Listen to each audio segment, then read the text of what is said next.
Hi, Carolyn. I think we're ready to start now. Thank you. Sorry to be late. The usual. Somebody comes to the door just as you're about to start. Thanks, Evelyn, for filling in. So welcome to this workshop. I think we've had a fantastic morning of really high-level discussion, and I think this workshop's rather different in that what we're going to look at this morning is welcoming three people who, having negotiated the really hard business of getting elected, then have to negotiate the even harder business of trying to make a difference within the power systems of their own local authority, and within the difficulties that the compromises and so on that you have to make when it's the real things you're trying to achieve. And of course, when you're only on the way, we're only partly there in many ways. So we've got Tim Hamilton-Cox, who, like myself, is from Lancaster, and we're both on the cabinet in Lancaster because the way the last election went, the Labour group could not have any power without going into an alliance with us and the Lib Dems. We've got Andy Fewings is in Burnley, who has made huge strides from a low basis not so long ago, has made huge strides in terms of what the Greens have achieved. And we've got Joanne Burke from Knowsley. Hi, Jo. Again, looking at what they've achieved there. So I'm going to suggest that what we do is we listen to all three, because in a sense they're all talking the same thing, whatever point they're in. They're all talking about how you manage the levers of power within a local authority, and within a political situation where you haven't got full power. And then take questions, because it may well be that one question will require an answer from more than one of those on the panel. I do want people to have the opportunity to ask questions, because I think it can end up feeling a bit like we're all listening on a conference like this, and yet I think if we were there in real life, there's a lot more chance to ask those questions. Real life, I suppose this is real life, it's just a new way of doing it, isn't it? So I will just ask one speaker to follow on another. I know that we were expected to have Julian Dean here. Has he been and gone, or are you here somewhere? Here. Hello. Julian wanted to have the opportunity to be introduced. And I'm not sure, Julian, are you going off to other meetings after this one? No, I'd love to hear what the councillors say, and then maybe I'll chip in straight after that and just put that into a bit of a national context, if that's okay. So we'll take the councillors, and then we'll have an input from you, Julian, and then we'll go on to questions. Councillors, we're all good at talking. Can I ask you to try and keep to, well, we have to be good at talking, don't we? Otherwise we never get in, and then we never get any airtime. So can I ask you to try and keep to about 8 minutes each, and then that will give Tim's laughing. And it was 10 to 12. And then we'll have lots of questions for you. Well, if we do half an hour, and then we have lots of questions for you, I'm sure, and perhaps some general discussion as well from the points of view of other people in this room who may well have experience that would be useful. Okay. Well, having outraged Tim, I think you could start us off then, Tim, talking about your experience as part of Lancaster. Thank you. Thanks, Caroline. Morning, everyone. So I've been a Lancaster City Councillor since 2011. Lancaster has had no overall control for most of the past 20 years.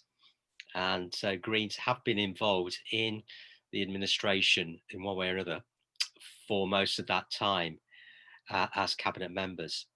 I was fortunate enough to become a cabinet member in 2011, despite being a brand new councillor. So I'm going to talk about very briefly a number of overt successes in my two involvements in Cabinet on Lancaster. I'm going to say a little bit about how success can also be construed as stopping or curtailing projects and strategies. And then I'll wind up with a few observations on how success is achieved within administration, however we define that success. So if I go back, first of all, to the 2011-2015 administration, my portfolio on Cabinet then included the council's properties. And I picked up immediately an idea that had previously been floated about getting solar PV panels instated on municipal buildings, other council properties, and council housing. Got agreed in October 2011, substantial budgets out of the general fund, an investor save budget to invest in the solar panels on the council buildings, and then £1 million on council housing projects. We were up against a deadline in March 2012 for reduction in the feed-in tariffs, and thought we had a great set of projects to make maximum benefit. And we got, overtly, we had some great successes, got 50 kilowatts installed on Cllr Leisure Centre, council-owned leisure centre, a council-owned depot, and various blocks of council housing. So we're very positive about that. The reality was we massively underspent the budget, and what officers scaled back the level of installations that we'd agreed without sharing that with me until it was too late. So that was success tinged with disappointment, knowing what we might have achieved when feed-in tariffs were at their most attractive. But anyway, it was certainly a movement on where we had been with no renewable energy installations at all.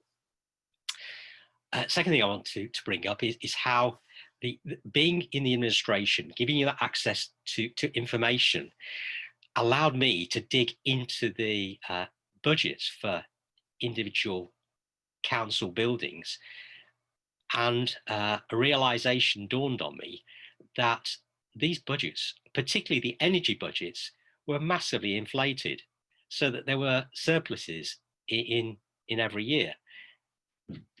We were faced at that time, 2013, with massive pressure on council budgets.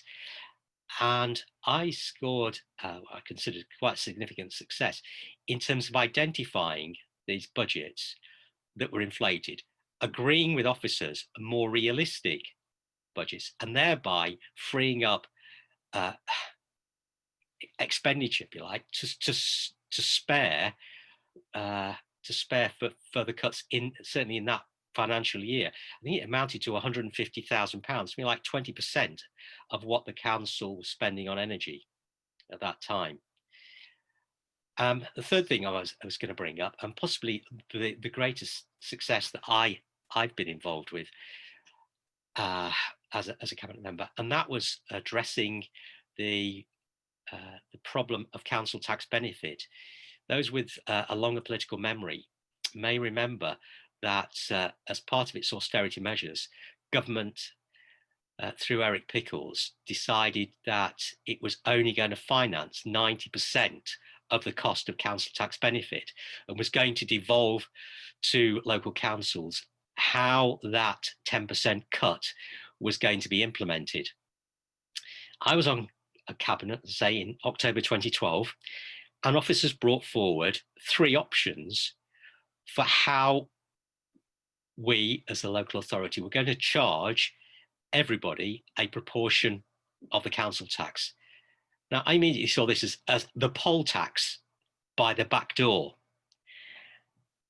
And to cut to the chase, to use the cliche, I led the opposition to that, having discovered there was a fourth option that officers had chosen not to present cabinet with, and that was to maintain the status quo and take the financial hit, which was mostly on the county council, not on the city council.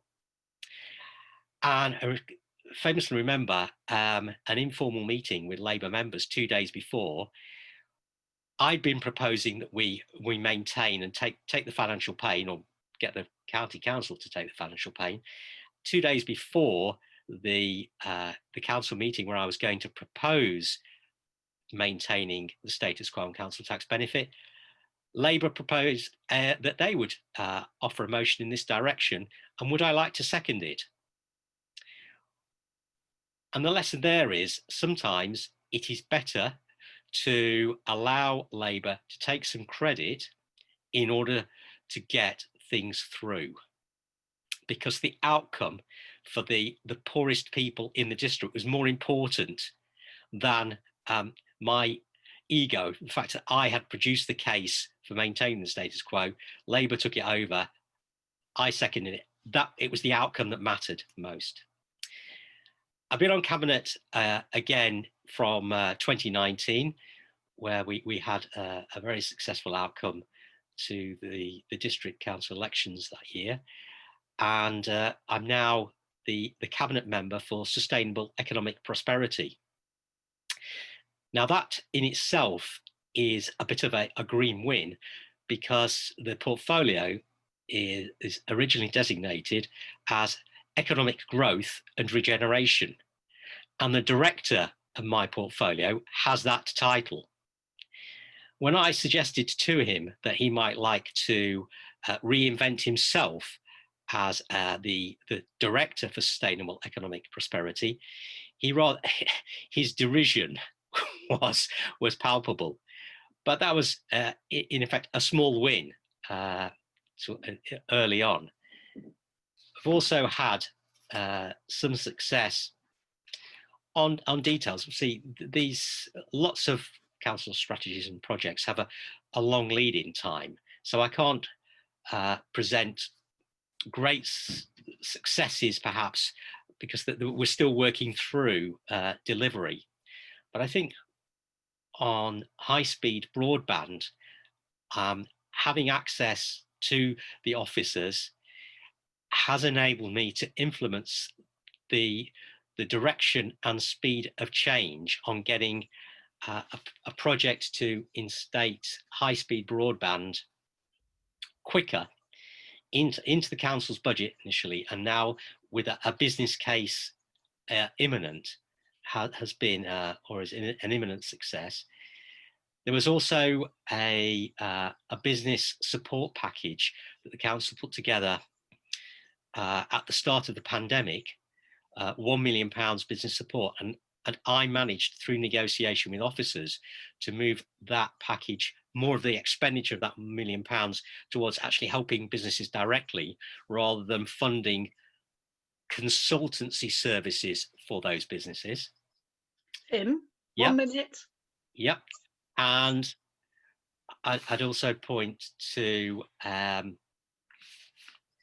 climate energy review of the local plan, which was a sort of SOP, or at least that's how I saw it, because of my prior resistance to the shape of the local plan and its lack of consideration for the climate emergency and focus on greenfield development. So, to conclude, how do you create success within an administration? I think the first thing you have to remember is that success is about not simply delivering on projects that have green ideas at their heart. It's also about stopping or curtailing those strategies and projects which are moving in the opposite direction. As Caroline said, you have to cope with many less than ideal compromises, and you have to cope with being on the losing side many times. But the access to cabinet briefings, to officers senior officers in particular, in order to influence their thinking, to challenge, to be able to be in a position to challenge thinking, to move the dial, to make reference to what particularly what other Labour councillors are achieving, that maybe we're not, the direction that we're not taking fast enough in Lancaster. These are all really, I think, powerful ways of using the influence that you've got as a member of the cabinet. Okay, I'll leave it there. Thanks very much, Caroline. Thanks, Tim. Great, and I'm sure there'll be some questions about using those levers. And Tim and I have had a very different experience of working with officers, so I might, if you like, give another view if we do talk about working with officers. Right, Andy Fewings, I can't see you on my screen, but I know you're there. Hello. Would you like to pick up on the situation of somebody who's worked from felt like ground zero a while ago in Burnley, and to where you are now? Talk about your successes. Sure. I think the title of mine was just about how we won, and that talk normally takes me about 40 minutes. So Oh, no. I cut it down to 12. Now it's cut to 8. So I'll go through it really quickly. I think in the questions, I can pick up some of our successes. If I try and put that in as well, I'm going to blow the time limit. So apologies, I'm speaking really fast. I'm just going to very quickly share my screen. Can everybody see that? I'm going to take silence as a yes. Okay, so how we won big in Burnley. I'm obviously currently leader of the Green Group on Burnley Council, but that's a very grand title for only having 2 councillors. But both myself and Sarah were elected in recent years. I was 2018 and Sarah was 2019. So we've already done questions at the end. So in Burnley, what's been happening? Historically, it's not been an electoral force for the Green Party, but the turning point really was the Green surge in 2014, 2015.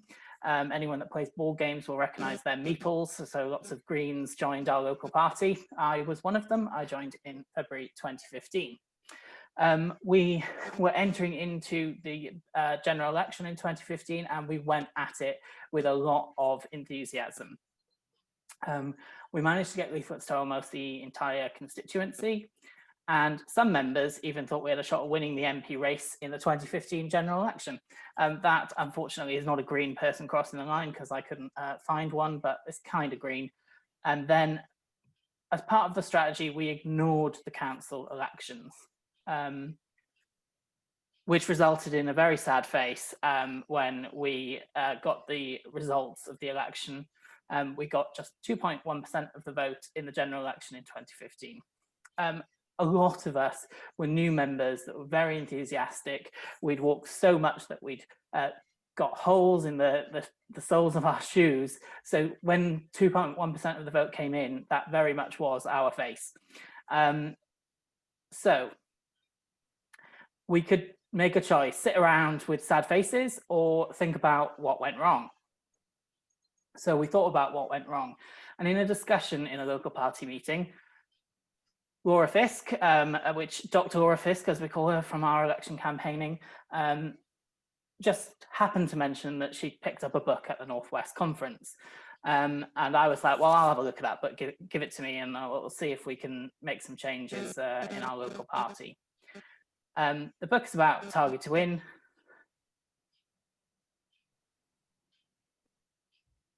Target to Win, what the fudge, oh my gosh. That probably sums up my journey of picking up the book, looking at it, reading it, and realizing that this is a strategy that makes sense. It was an absolute page turner, and I thought, we can do this, let's get organized. Target to Win is outside the scope of this talk, but I just want to briefly say my take on it is we have less resources than other parties. We need to use those resources strategically, and if we do that, we will win. This is a bit more of a technical summary, which I'll put on screen for a little bit. But I think that the key item there, that if you get your ward choice wrong at the beginning, all that energy and enthusiasm I talked about that we put into the general election, again, if you targeted that in the wrong ward, you could end up with those sad faces. So please take the ward selection at the beginning very seriously if you're looking to win your first councillors. But what does it involve practically? So for us, it involved lots and lots of litter picks in our local area and enthusing our residents to get involved. It involved lots of leaflets. That's me and Sarah delivering leaflets in the Beast from the East in 2018. And also it's about surveying the voters and finding out what really matters to them.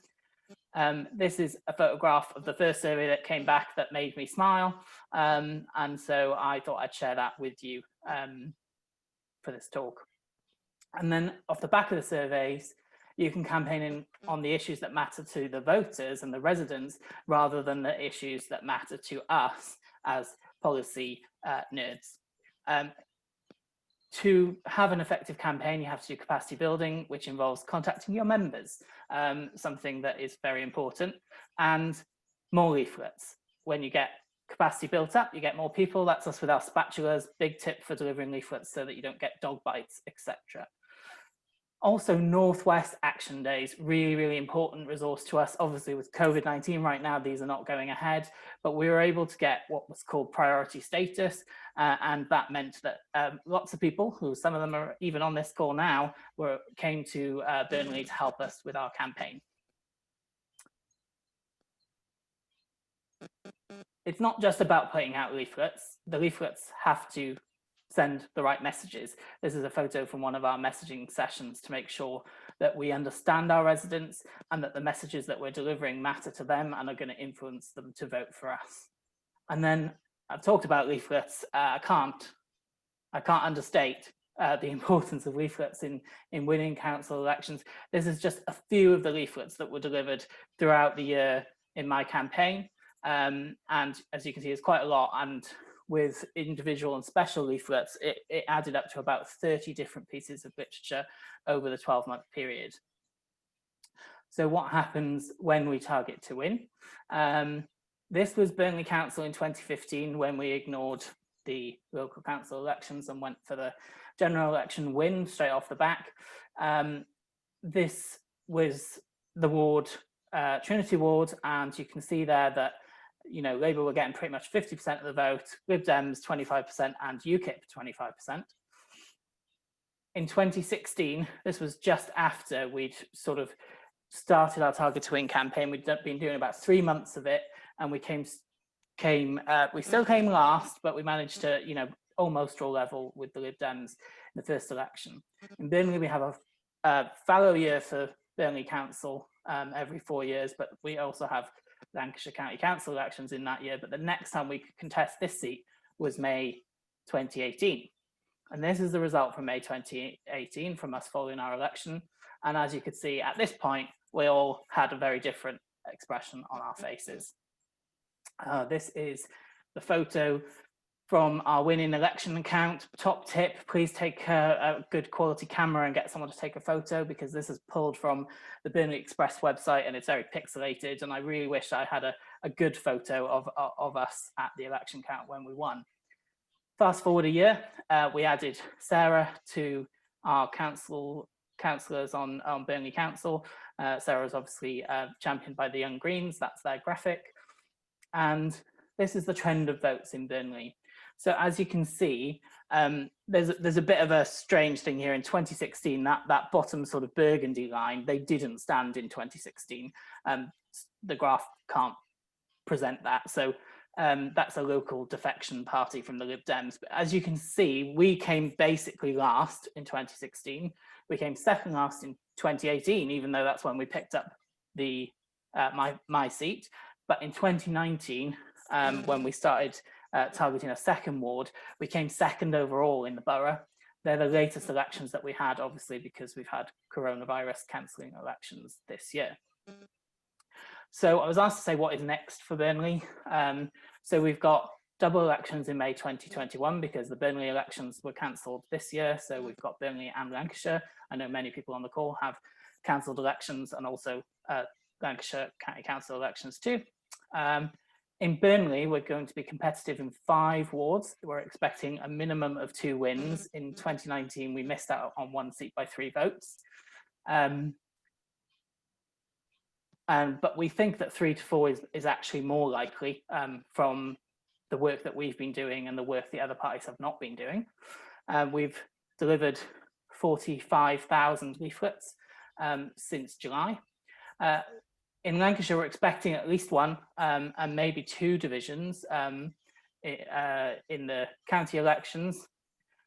Key race alert. Anyone that's been watching CNN closely like I have will have key race alert on their mind.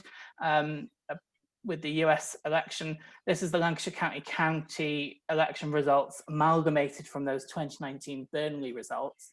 And so we are ahead in our target ward if you just amalgamate the votes. What's next for Burnley? Continued. We are also have ambitions now that are more realistic about the general election campaign, and we are finalising our road to 2024 strategy and applying for national target constituency. If you want to know more about that, that's my email address, andrew.fewings@greenparty.org.uk to find out more. Thank you very much. I think I've managed to stay within time, so we've got more time for talks. But just to say quickly, and I don't know if Andy Hunter-Russell could put it in the chat, but there's a talk for, I'm doing a talk for Cllr Green Party on Wednesday. That's much more about my journey in the council and going from basically a sole green to having balance and power, which is what we have right now. Thank you. Thank you, Andy. That was a fantastic race through, and also just fantastic. I was one of the people who came over when you were doing your target to win, and yeah, it was a good experience, and it's great what Burnley have done. So, Jo, would you like now to give us an experience from your point of view?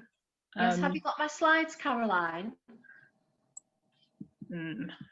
I don't know that I have. I was told that people were going to do their own slides. Evelyn, do you know?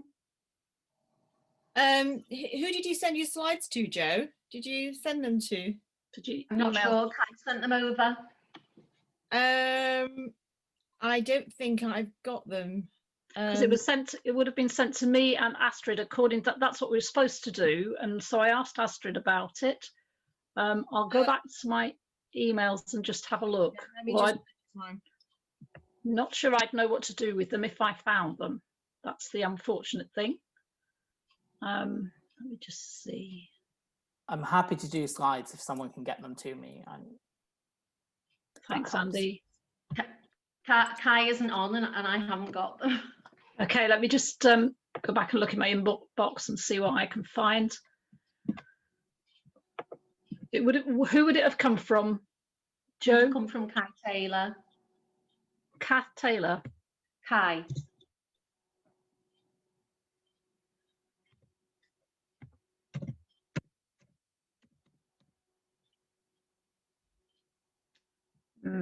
Not coming up. It's okay, Caroline. I appreciate that the time isn't there to do it. I'll just do it on the hoof. It's unfortunate because the pictures were really good. Oh. But I'll just do my best. I've been asked specifically to talk about community and ward work. Yeah, that would be great. Thanks, Jo. Okay, so here goes then. The first slide said actions, not words. It's a very important ethos integral to our ward and community work. Before I was elected, I posted on a local chat group. It's got 12,000 members. I asked if anyone would like to help me set up a group to organise Christmas dinner on Christmas Day for people who would otherwise be isolated in our community. I was attacked and slated by local Labour councillors for stealing their idea. They told me to step away and that they had it sorted for December 2018. It was a baptism of fire into the mean side of local politics. So Knowsley a metropolitan borough on the outskirts of Knowsley, on the outskirts of the city, sorry. It's working class and traditionally Labour, with Labour councillors holding all 67 seats on the council from 2012 to 2016. Our borough has very significant social and economic issues. 2016 is actually where it all began. I met Kai Taylor. His political savvy, knowledge, values and motivation to grow the Green Party in Knowsley was complemented by my links with the community, having organised and established volunteer groups and working as a talking therapist for 30 plus years helped too. We motivated each other and appeared to have all the ingredients for a perfect cake, and very soon started attracting others to the group. A by-election was called on the local town council that had been Labour since 2015. We asked for help from Paul Woodruff, the local field officer, and decided we'd go for it 100%. Following his guidance to the letter, I was elected as the first Green Party councillor in Knowsley, and then followed shortly by 2 more by-elections and 2 more Greens getting on the town council. At this point, we decided to go for a borough seat, and Kai was elected first time round with a landslide victory. Fast forward a year, and I took the second borough seat for Prescott South, and Ron took a seat for Wiston. Throughout the elections, long and short campaigns, we have been synonymous with any community initiatives that are happening. As a majority Green Town Council now, we're changing the way it's run. Our councillors are all involved in delivering new initiatives, such as the school uniform recycling scheme, a local democracy project that saw all of this local primary schools coming into the town hall and learning about town council's role, and more recently, a food bank and winter coat recycling project. We genuinely care about our community and choose a fundraising initiative each year in response to the community's need. So in 2017, Kai chose to deliver a Halloween disco with treats and entertainment for 120 local children. In 2018, I chose to raise funds to put a Gus the Asparagus book and character in every primary school in Knowsley, so that was 55 schools in total, to promote acceptance of children with difference. Some research suggests there appears to be a correlation between autism and poverty, and that's reflected in the numbers here in Knowsley. This year, in view of furlough, 0 hours and unemployment, I've set up a group to raise funds to give 150 families everything they need for Christmas dinner, including a butcher's or alternative voucher, fruit, vegetables, Christmas puddings, crackers, etc. Remember the one promised by the Labour Council in 2018? It never happened. A community allotment plot in our ward became available in 2019, and we decided to refurbish and rebuild it. It took over 12 months of intensive labour, but the community could see us grafting and improving the space. They started dropping in and supporting us, giving us bits of plants and advice. Links are established, and until COVID, it was an informal surgery. Each of the raised beds that we refurbished were given to local volunteer groups, the ME Society, Fighting Lifelong Pain, Adult Autism Group, etc. And a piece of the allotment was made into a train station. I'm so sorry you can't see these photographs because they're fantastic, for a local primary school. More recently, a group of residents contacted me regarding the use of live animals in our town centre, specifically reindeer. I worked with them, and eventually the Labour majority Borough Council voted my motion through unanimously to not have them anymore at any events. I'm delighted to have been awarded the Compassionate Action Award by People for the Ethical Treatment of Animals. In terms of the school uniform recycling, just going back to it, 2,705 items were recycled this summer. We worked really, really hard to frame this as the right thing to do in terms of preventing landfill and protecting our environment, and the numbers demonstrate a growing movement of recyclers. When our residents told us of dangerous parking near a local school, we worked with them, with the school, with parents and our highways officer in finding a solution. We're all part of a local Friends of Eaton Street Park group and recently supported a £30,000 investment in planting new trees. We're also involved in the movement to prevent our local park being sold off as originally planned by the Labour-led Borough Council. We've got a Green View newsletter that goes out bi-monthly. It keeps residents in the loop with regard to what's happening. The community have quickly realised we're in touch via this means all year round, not just at voting time. Our contact details are always on there, and much of our ward work comes from this. It's also an opportunity to pick up ward work directly when posting and interacting with the community. The other one's just a photograph that we know good. We regularly undertake litter picks in the ward and have picked up our fair share of dog poo. As previously mentioned, we're integral in several campaigns to prevent building on green spaces. We're all part of a local group who deliver events throughout the year and open a cafe in the park.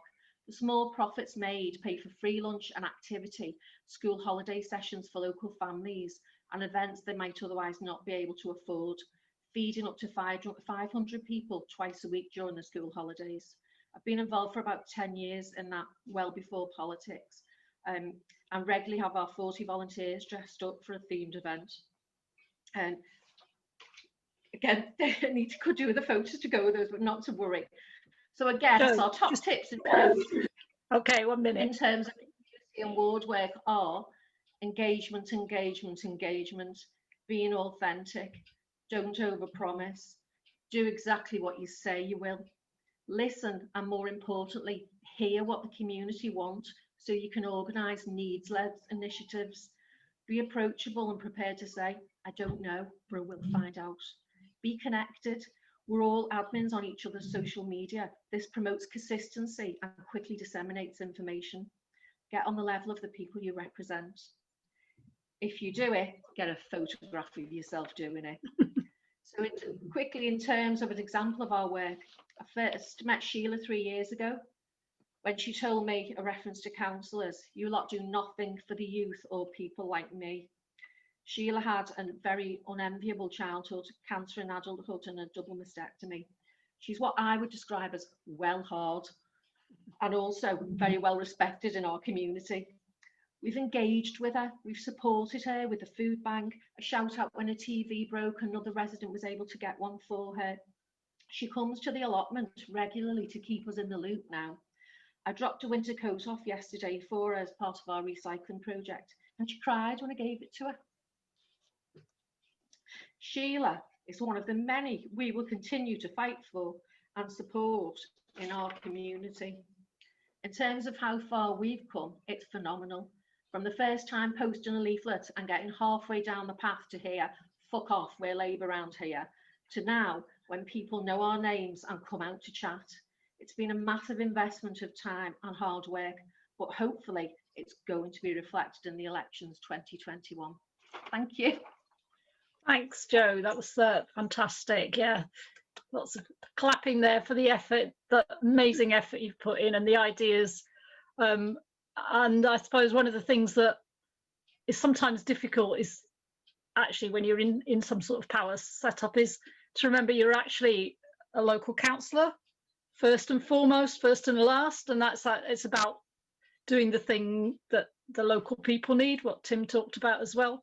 And sometimes it isn't quite the same as the bigger green ideas. I don't mean you contradict them, but it isn't quite the same. Okay, that's great. Now for bigger green ideas, actually, just to move on, Julian is here. I'm just going to give him a few minutes just to talk about what he's doing and how he might be supportive and helpful to us. Julian. Thanks very much. Yeah, that was a nice setup.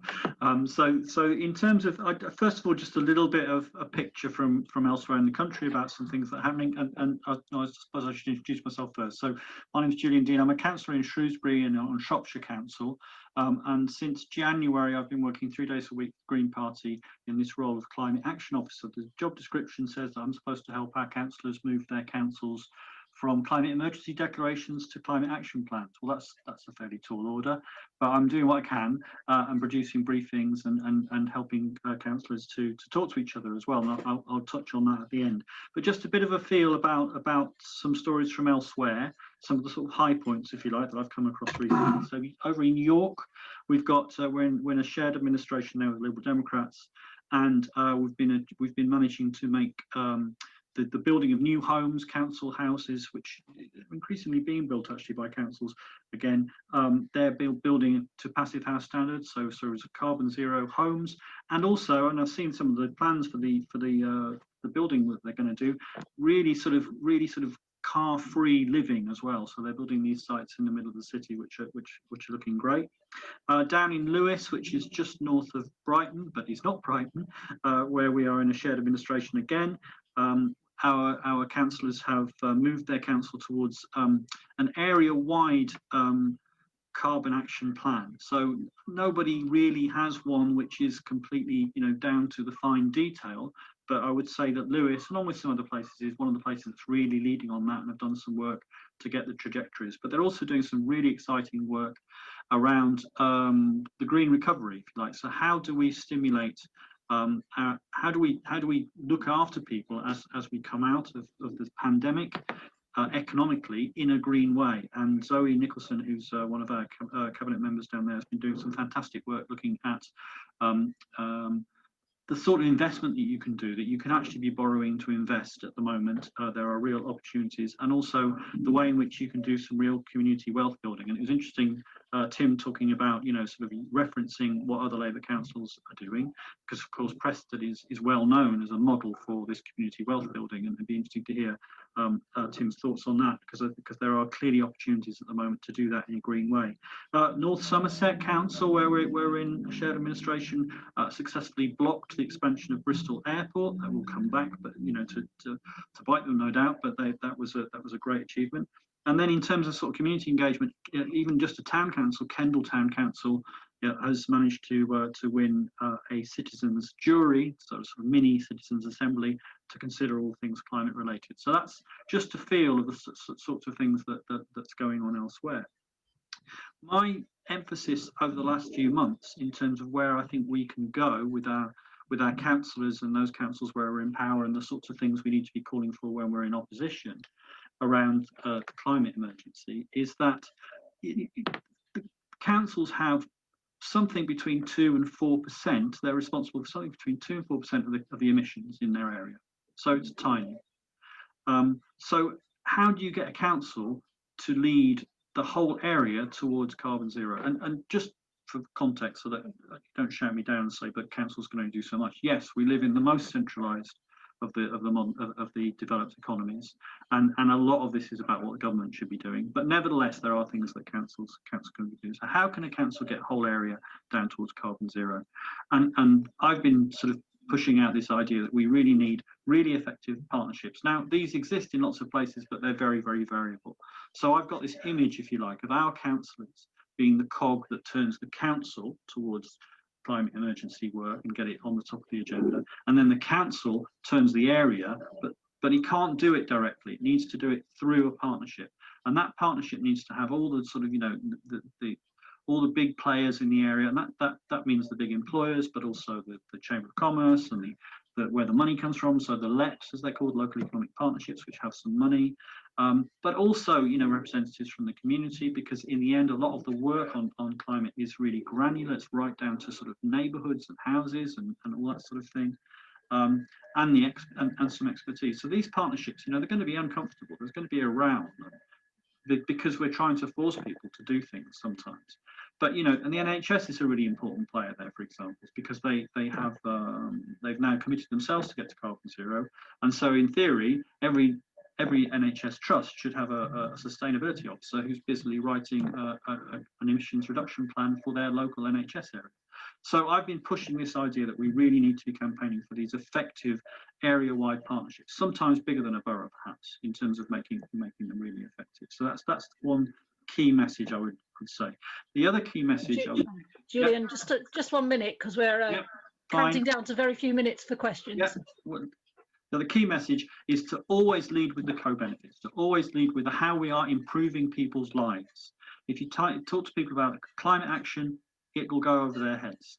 If you talk to people about warmer homes, cheaper bills, more connectivity, fairer transport, cleaner air, greener environments, which bring better health, better mental health, then you're onto a winner. So I think it's so important that we always are leading with the co-benefits. We're always leading with the impact on people, and that brings us right back to what all the councillors were saying in terms of, you know, doing things for local people.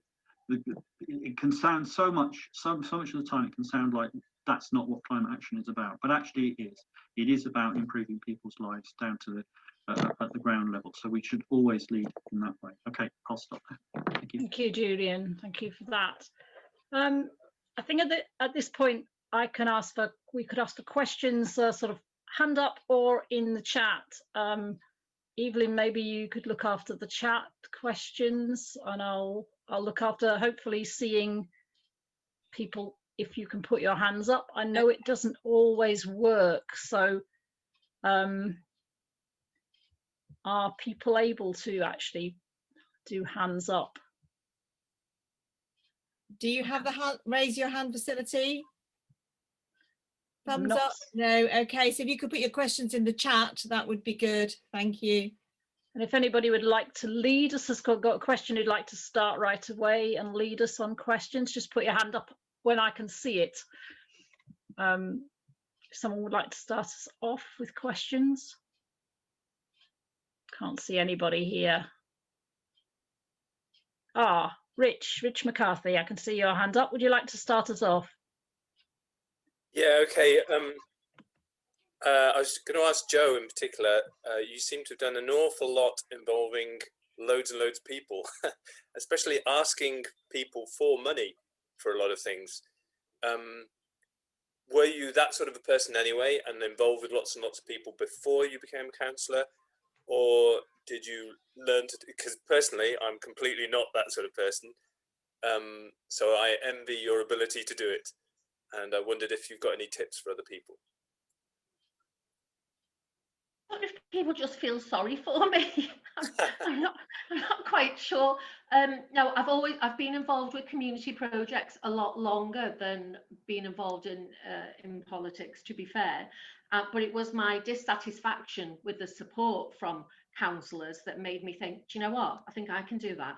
That made me kind of push myself forward, because it's actually given me a little bit more power and a little bit more of a platform to help the things I was involved with. And then it's really strange the way things work. People join one of your groups, and then before you know it, they're in all of your groups volunteering. So people are, I find, even though we're the most second deprived borough in the country, we've got some really super dynamic people who are motivated to help others. And I don't know, I'm just very fortunate that, yeah, all these people come along and seem to want to join the gang. Thanks, Joe. Sounds like just try it is the message. Yes. There. Just try it. There was a hand up. Yeah, can I just say that if you click on participants, there is you can use the raise your hand option if you want to ask a question. But anyway, you can put it in the chat as well, which I'll keep an eye on the chat if you want to do that.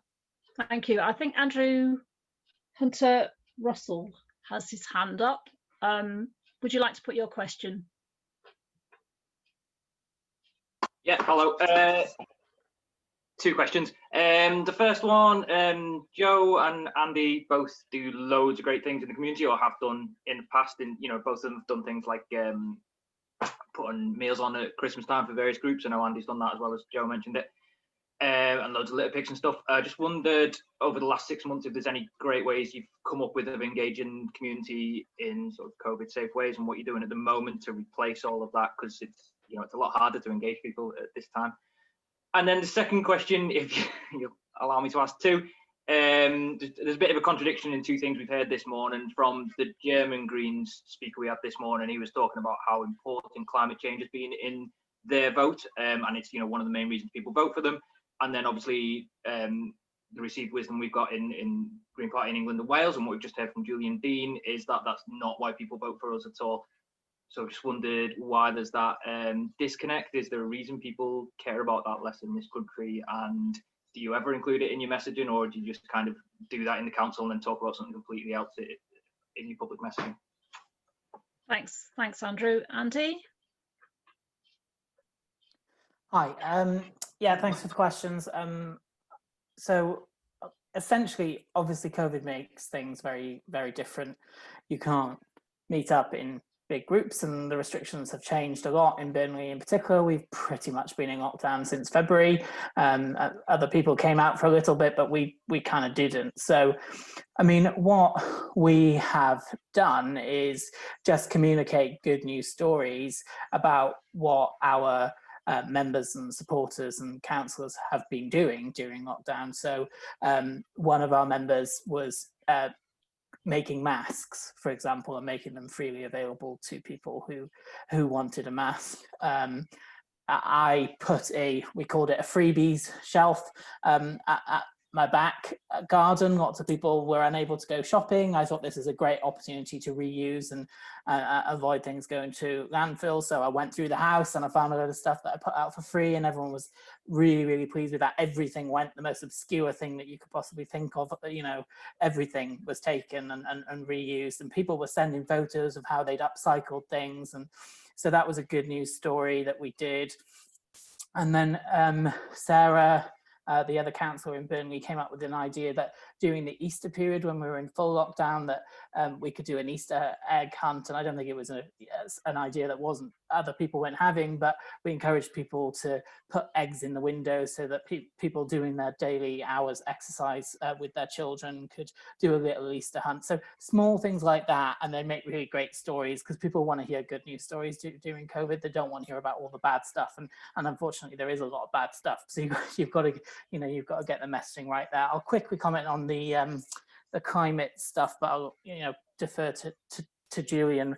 Essentially, the way that I've always squared this circle in my mind is ask them what they care about and then apply a green solution to it. So for example, potholes come up all the time, and you know, my instinct initially was like, I don't really want to make things better for private road users. So then I thought about, actually cyclists also use those roads, and buses use those roads, and when you have uneven road surfaces, it increases emissions. So you can put a green slant on things that people care about and find a green solution to the things they care about. And I think that's the way to do it, rather than lecture people about policy and, you know, bigger issues. Just apply your strategies and your thoughts to the problems they're bringing to you. Thank you.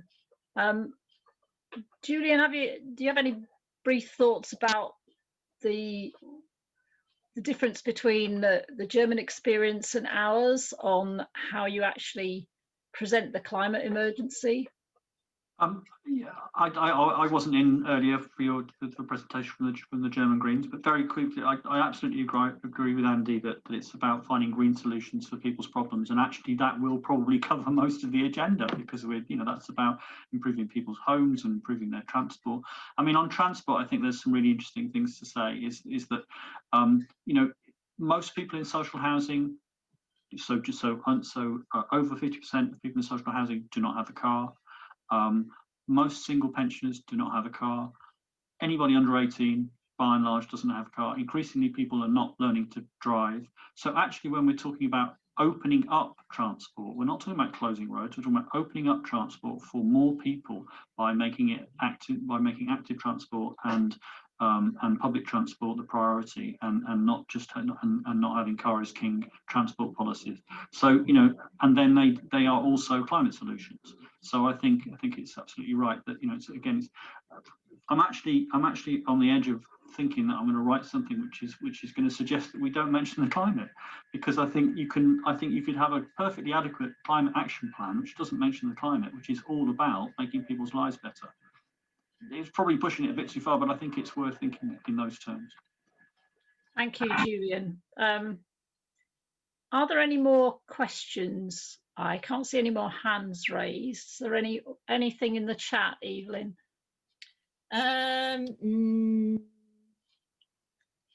So we've got a question here from Jane Lester, which says, does Target to Win need to update a bit to recognise that people, it's basically what we were saying before, people are much more aware and concerned about the climate emergency.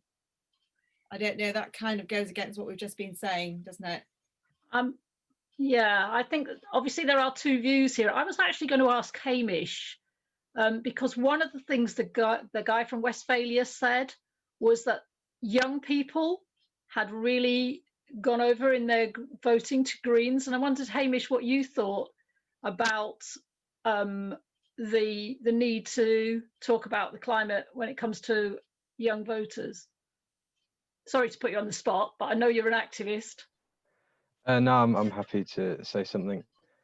I think with my activism, it has gotten people very interested, younger people very interested in politics, because me and my big sister Rosie, who was like a senior player in activism, is gone off to Glasgow now, but she stood for elections in the EU elections, and just talking to the group about why she was doing that, talking to the activists about why it's necessary to get elected, because they're more people who are worried about making the most noise, but getting the younger people to understand that electing the right people is a very good thing has been very important. And I have had quite a few people starting to talk to me about green issues, because they see me as a person to talk to about young green issues, and just by opening the conversations with them and explaining to them why elections are important, and having the councillors, having the county councillors, having the city councillors, having whatever we can get is very important.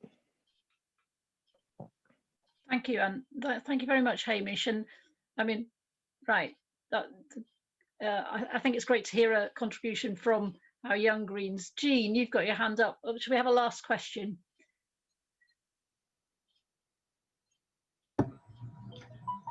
How do you deal, especially when you are the only Green councillor on a council body, how do you deal with the hostility from Labour? Who would like to? Jo, would you like to tell us how you deal with it? Well, I was the first and the only one for a couple of months, and it was very difficult. I guess it's about your morality, isn't it? Really, I think I've got a really good set of morals and a good code, my own personal moral code, and I think it was about sticking with your own principles, despite what they're doing, because it made them look really bad. I tried to put something through about autism, and they used it as a political football. It really didn't bode well for them ultimately, and eventually it went. The thing that needed to happen did happen. So it's about being strong, isn't it, and getting your game head on before you go into the chamber to those meetings. And it very much was that, and then coming out and almost having a debrief with your colleagues, with your team that are around you. Thanks, I'm waiting Jo. for them to join you. Thanks, Andy. Is there anything that you'd like to add to that before we finish? Yeah, it's kind of a similar thing, really. Is that in the end, it doesn't bode well. Voters do not like to see the kind of behaviour that is quite common from Labour people towards Greens once they see you as a threat. It can obviously vary from council to council, but in Burnley and I think Knowsley, it's a very similar setup where there is a lot of animosity towards us. We have always just tried to stick to our strategy of remain positive, no negative campaigning, and they don't stick to that, and voters notice that. And we had someone who spoke to a neighbour the other day who said that the thing that they most like about our leaflets is that we don't talk about what the other parties are doing. We talk about what we're doing in a positive way. So I think that comes through. So I would say that it does happen. Be prepared for it a little bit, but and I think Jo's point about being around your team and making sure there's debriefs and you're able to talk about anything that has upset you or you think is going to upset you with your team is an important thing. I just want to very quickly, if I can, fit just one sentence in about the questions that keep coming about the climate emergency and Target to Win. Target to Win is to win council elections, if not to win MPs. And so it's very important that you talk about things that actually matter locally at a ward level. And climate emergency is important to people. And as I said, you can put green solutions to what you're doing, and the people that care about climate emergency will spot that's what you're doing, because it's confirmation bias. When we get a survey back and someone says they care about climate emergency, because that's what we care about, confirmation bias kicks in, and we add a lot more weight to that survey than we do to other people talking about dog poo and litter. That's something we need to be aware of, and we need to follow the campaign strategy that has got lots of councillors elected. We doubled our councillors in 2019 because of Target to Win. You heard Jonathan Bartley say earlier, no, was it Jonathan Bartley? I can't remember. Someone said that over 90% of the areas where we won, even though we had that lift because probably public perception of what's happening with the climate emergency was at its highest in 2019, it's still very, very much the majority of places we won are where we followed the Target to Win campaign. And there was a few, a small percentage of seats that we won because of the climate emergency without following our strategy. Thank you very much, Andy. And I would say, just to wrap up, that our power base in Lancaster is very much comes from where Andy is talking about, and Joe, that we follow Target to Win, and we do our best. And it's really hard once you actually get cabinet members and so on, because they have so much extra work, but to try and continue with that work, because being everywhere in the community, being the people that people turn to, being the ones who do the casework, etc., is what gets you re-elected. And you can't stop doing that work just because you've got yourself in a position where someone might take slightly more notice of what you're saying. And I think Tim, who is the most wonderful case worker of all, would agree there. Well, I don't agree with your premise, actually. I think Yes. Hamish's mum, Abby, is par excellence. Yeah, Hamish's mum too. But that's where we come from, and that's where we have to stay, because if you can take your feet away from there, you won't continue with that base of power where people just trust you as local councillors. And actually, what gets to be difficult when you're in power alongside Labour, I would say, is the fact that they realise they get to see more clearly what you do, and then they start to pinch your ideas, which is a bit galling, but it does make them better councillors, so you're kind of torn. Thank you very much for coming to this. I hope if you stay and have lunch in the groups, you might pick up and want to speak to Joe and Andy if they're around, and Tim a bit more. One of the things I'd say is, if you're still in the, we're fighting for the Target to Win, is the timeline's not as long as you think. And I think that's what you could see from Andy. It's what happened in Lancaster with Joe. Actually, once it begins to roll, it really does roll, and you move on that. And so sometimes people think, oh, we can't work for years and years, it's just so difficult. But actually, it looks like 2 to 3 years is where you are once you really apply Target to Win. So be heartened by that. And I think the comment about town councils is really important, especially with reorganisation coming up. Just wanted to say that I think we're really overrunning now, so we really do. Thank you, Evelyn. Yeah. So thank you, everybody. Hope to see you again at some point. Thanks, Evelyn, for your help. And we need to disperse. Yeah. Thank you to Carolyn. Thank you to everybody. And you need to log in to the new link if you're coming to the EGM, which I think is going to start at 1:15. It might start just a little bit later. I don't know whether the other groups have overrun, but it is scheduled to start at 1:15. So just a short time to grab some lunch. But thank you very much. Bye. Okay. Bye now. Thanks, everyone. Bye-bye. Bye.